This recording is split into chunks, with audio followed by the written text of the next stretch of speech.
Hi, my name is Teamare Gaston, and I wrote this piece inspired by a bully in my school who turns out she was being bullied. So I wrote this from her point of view. When you hear people talk about high school, you hear all the negatives about what is supposed to be the greatest 4 years of your life. Or is that college? Either way, it never sounds great. Growing up may seem like a drag, and to be honest, it kind of is. I always dreamt of the day I would enter high school. I had this optimism about leaving middle school and walking through the doors of my new freshly waxed school halls. It didn't really happen like that. I ended up being placed in some nameless school in what I thought was the worst part of town, while all my friends went to name brand schools that had performing arts programs, sports teams, and get this, lockers. I spent my first 2 months of my freshman year moping around the halls in search of nothing more than an escape from my Spanish Harlem hell. But it was hard with Lucifer being my principal. I felt like I had entered my own personal freak show. This was it. This was to be my life from there on out. A school in Harlem with no BFF to chat up about upcoming projects or homework or events. I was so caught up on being the cool girl that I put up this front that I was too cool to make friends, or be one. It was like I was a spawn of Danielle, a girl in middle school who was so convinced that she was amazing and approachable that everyone avoided her as much as possible. I was becoming someone I swore I was never going to be. So I dropped cool Rachel and became plain Rachel once again. And you know what? I kind of missed her.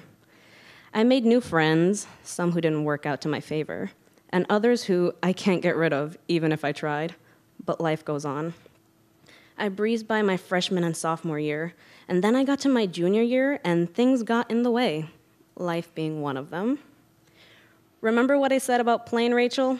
Yeah, people didn't really like her. But it's not my fault. I tried to get along with them, I swear. It's just everyone is so weird. They don't like it when you talk down to them. And I did a lot of that.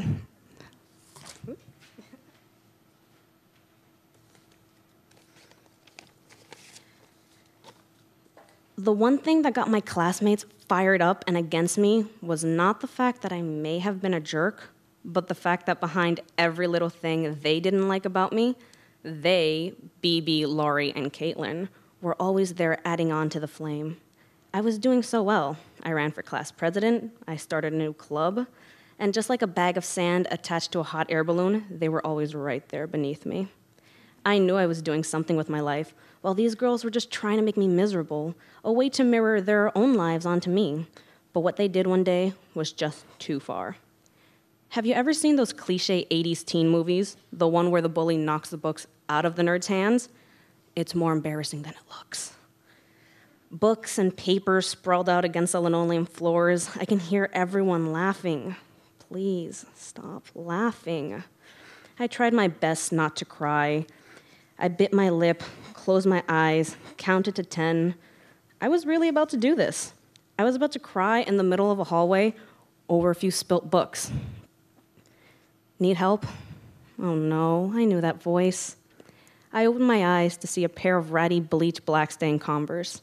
Just like every movie has a villain and a hero, there's always a Tia. She wasn't my friend. Oh, God, no. But she could have been death itself offering me a hand, and I would have taken it. Why are you helping me? My God, someone was saving me from my misery, and that's all I could say? I couldn't bring myself to look at her after that. Listen, you may be a jerk, but I can't stand bullies. Captain America much? With that said, she stood, handed me my books, and walked away. The look on BB's face was priceless.